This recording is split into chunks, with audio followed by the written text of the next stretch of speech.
So we've built rapport. We've understood what the upfront agenda is going to be. We've gained commitment on what it looks like to move forward, or if we don't move forward, what happens there, because you always want that no to be an option for them. Now we're going to get into into your first discovery questions. So here's the first discovery question that I want you to start asking, because we've either gotten their attention through an email, or they've seen something online, or they filled out a form, or there's been a referral or an introduction from someone else. If they've searched on Google, you know as well as I do, we don't always know what it is that they actually searched for, because we don't get that information from Google anymore unless we've paid for it, even then. So the first question that I like to ask is basically, how did they find me? How did they become, because what this does is it tells me how they became aware of the problem or issue.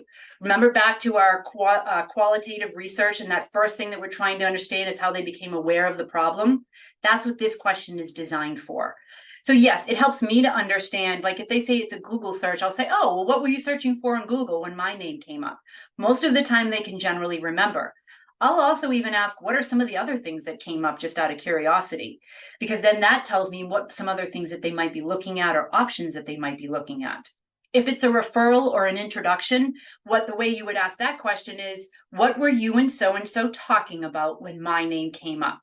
Or what were you asking about when they suggested that you talk to me? If it was an email that you sent, then or a social media post that they responded to, my question is going to be, so what was it about that email or post that grabbed your attention that made you interested to talk more about it? Because what that does is it tells me, one, how they frame the question or problem in their mind, but it also tells me where they are in their journey. It gives me some clues as to how they started to become aware of a particular issue or a problem. The next question that I like to ask is, how long have you been looking for a solution for this? Is this something that's just come up recently, or is this something you've been trying to figure out for a couple of years now and you're completely frustrated that you haven't found the answers yet? How long they've been looking for a particular solution tells me where they are also in their journey. It also gives me some clues as to what their buying style might be like. If they've been searching for a solution for years and years and years and tried many different things and none of them have worked out, that's going to raise a red flag for me. And I'm going to want to dig into what are some of the obstacles or things that have gotten in their way and what's different now. If there's someone who literally just realized that this was a problem yesterday and they want it to be solved, then I'm going to want to understand what's the urgency behind that, which is our next question. Why are they looking? What is happening now? So where is it that you're seeing issues and problems? Is there an upcoming event that's happening? When is that happening? Do they need to go through an audit? Are they about to launch a book? Are they about to launch a product? Are they putting out a new website? All of that is information that tells me what this is tied to. So how does that line up with what you might ask in your own discovery conversations? And this is the thing that's interesting, is sometimes when we reach out to people, it might be one thing that grabbed their attention, but then as they think about it or they start getting into it, then it's suddenly, now, well, I was originally interested in this, but now I'm wondering about this. And then how long have they been looking?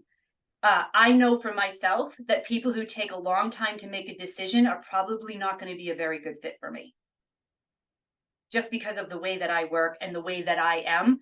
And also because of the non-supportive buy cycle, I know that that's something that's going to be major that gets in their way when I'm trying to coach and train them later on.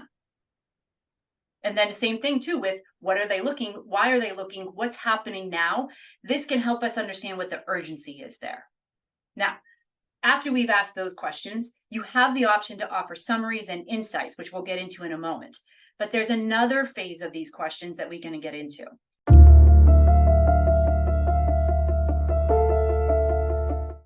And the next question, these next set of collaborative questions are going to go around the problem itself. Why is this a problem that even needs to be addressed? Who else is impacted by this? What happens if you don't address it?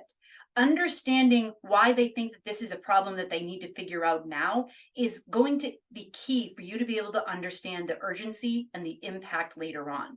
It's also going to be the fuel for the fire when you're handling objections, because the cost of consequences of doing nothing is the thing that is going to cause people to either make a change happen or continue to try to avoid it. So understanding why this is even a problem at all, or why they need to address it, who else gets impacted by this, what happens if they don't, is one of the most crucial questions that you can ask in discovery. it is also the one that hardly ever gets asked. And we will ask about kind of goals that they want, what kind of results that they want, but we don't ask about the opposite side of that. Because what we're trying to establish with this question is the gap between where they are and where they want to get to and why it matters at all. Okay? One of my favorite questions. My next question, what have they tried to solve this problem? What is it that they've done before in the past to try it? Why did they think that worked? Why didn't it work? What are the things that they've done to try to work through those things? And why is now the time to try again? And then the next question relates to that previous question. What are some of the obstacles that have gotten in your way of being able to do this in the past? Maybe it's poor budget. Maybe it's that they have a manager that doesn't believe that this is an issue. Maybe it's that they have a board of directors that's been an obstacle. Maybe it's a technology obstacle. Maybe it's that they just haven't had the time to sit down and figure it out. But whatever that obstacle is, I want to make sure that we've identified it and asked, what's different this time? How have things changed that this is no longer going to be an obstacle for you? Or if this is an obstacle that comes up in our conversations, what's the best way to work around them or through them? By bringing up the obstacles or the reasons why this might not work out for them, you are instantly building trust with them. Because most people are looking for the reason for them to say yes, not the reason why they might have to say no. And so by asking these tougher questions, we're able to start building trust with them in a way where they start revealing some things that maybe they wouldn't normally or have done before. Now, what happens when you forget the question that you wanted to ask, or you can't think of what the next question to be should be? So there's some fallback questions that you can ask in those instances. So if you can't think of the next question, right? One of the things that you can do is repeat back what you heard, and in a curious tone of voice, ask, can you tell me a little bit more about what you mean by that? Or tell me a little bit more about how that happens or how that rolls out. Basically, just asking them to give you some more details on it. And then typically while they're giving more details, you hear something that will then prompt your next question. Happens for me 9 times out of 10. The ultimate fallback question for me, and I've done this before, probably as soon as last week I've done this, is what else should I know that I haven't asked yet? So a lot of times when people are sharing information and they're thinking to themselves, well, I hope they don't ask about this, or I hope they do ask about that. I'm just going to ask them that. What is it else that I should know? What questions should I be asking right now that's coming to mind for you? That's sometimes my fallback when I can't think of what that next question might be, or I'm stuck on something.